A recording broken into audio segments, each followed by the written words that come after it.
where he actually offered to fix the UN building, and instead they chose to go in another direction, wasted a bunch of money, and really didn't achieve on the building's perspective what needed to happen. If Marco Rubio wasn't such a just vile ghoul, I'd feel bad for him. I would feel bad for the guy, because he put himself out there for decades as this noble stalwart of the Bible, tweeting out scriptures constantly and acting like he was a mighty righteous man of God, but also that he was principled, that he was an expert in foreign policy and an understander of high-level concepts, true to certain ideologies, that he's now just jettisoned, just tossed them off like they were too warm a coat in the summertime. And why did he do that? For power, for adjacency to power, to closeness to power, to get a little, the whiff of the grundle butter of Donald Trump. Apparently it is irresistible to the Rubios, because he's going on the news right now, went on NBC, went on Fox News, and is absolutely just debasing himself, simping for Donald Trump.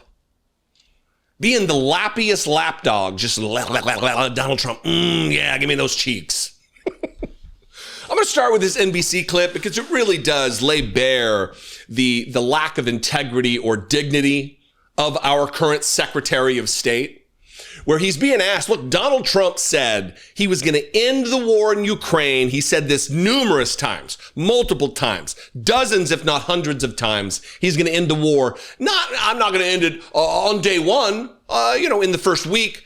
24 hours. He gave the number of hours the war would be ended. Here we are, 8 months in, war still going strong. Civilians still being murdered by Vladimir Putin. Pregnant women in maternity wards being bombed out, firebombed. The war's not over. And he's asked about this. And he says, well, that's not our fault that the war's not over. That wasn't the question. The question was about Donald Trump claiming he would do it. He's just a simp. Just a cowardly supplicant. Prostrated himself. Spread eagle for Donald Trump. Do with me what you will, dear leader. Watch this from NBC yesterday. To be fair, you are right. We're about 3 years into the war. The president repeatedly, though, did say that he would end the war in Ukraine on day one, and we are some 250 days into the administration. Let's talk U.S. and China here, Mr. Secretary. As you know, we are apparently. Yeah, but that's not up to us to end the war. The Russians have to stop the war, yes, and the Ukrainians have to agree to a peace deal. What the president expresses that it would be a priority of his, and it has been. I don't think anyone could argue that it hasn't been a priority. Yes, but again, repeatedly on the campaign trail, he said he would end it on day one. We're 246 days into the administration. Well, I think, which is an indication that he repeatedly said that it would make it a priority. He certainly has done more than Biden ever did to end the war. Biden didn't even have a plan for the war. Let's talk about the U.S. and China and the TikTok deal. That's important to a lot of folks, as you know, especially young people. Yeah, but that's not up to us to end the war. Well, if that's true, Marco Rubio, and it's not up to you to end the war, then don't make the claim that you'll end the war in 24 hours. That was the basis of the question. If it's not up to you, it's not in your control, it's not under your power to do so, don't promise dozens, if not hundreds of times that you'll do so. Because that's what Donald Trump did. He lied. He lied. Well, what he was actually getting at, no. We don't need any more Trump explainers. We heard what he said. It was clear. It was concise. It was a promise. I will do this. One, the war would have never started had I been president, Donald Trump claimed. But now that it's started, I will grace the globe by ending that war in 24 hours. And because he can't do it, he's inventing a bunch of other conflicts that he's ended to beg for, to whine about not getting the Nobel Prize. You're not doing a good job, Marco Rubio. In fact, you're doing a shitty job. A terrible job. You're bad at your job, which I guess is self-evident. You're a Republican. It wasn't just NBC. It was also on Fox News. This was this morning, talking about a preview of what Donald Trump would be talking about at the UN. And they're dispatching the Secretary of State to go out there and deal with ancient grievances of Donald Trump and real estate deals and remodeling contracts that he didn't get, that he's still sore about.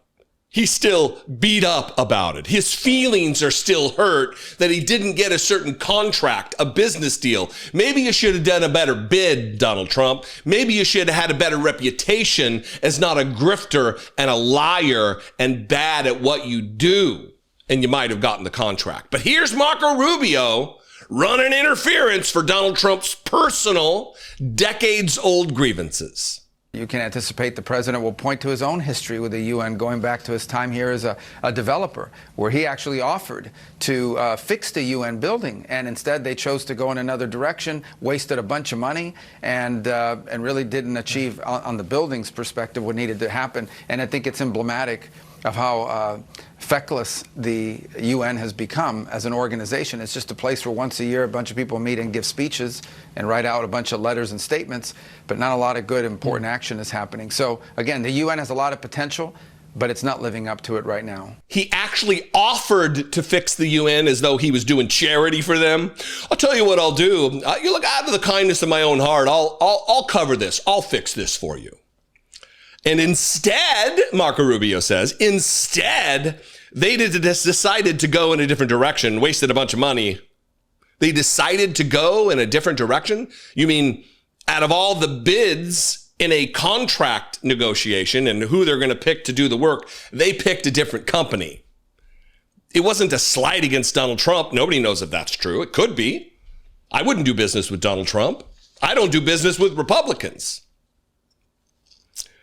They wasted a bunch of money. It's emblematic of how feckless the United Nations has become. So they're feckless because they don't want to do business with Donald Trump, or they just simply chose a different contractor. They're feckless. This is the message that our chief diplomat, the Secretary of State, this is the tack he takes. This position has been held by lauded and historic statesmen and women. Thomas Jefferson was the Secretary of State. Now Marco Rubio. Oh, how we have fallen. Anyway, what do you think? I invite you to this conversation. I hope you're having a great one.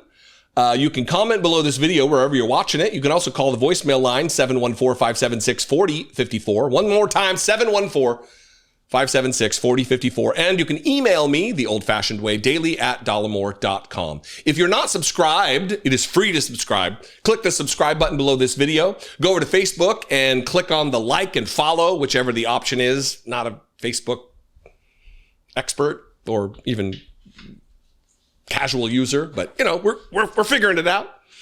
And I would appreciate that very much. You can also, for $2 a month, help support this work, help produce this work. You can help me make these videos and reach the tens of millions of people that I do every month. You can click the join button below this video for $1.99, become a channel member, or even better, seriously, even better, go over to patreon.com/IDoubtItPodcast.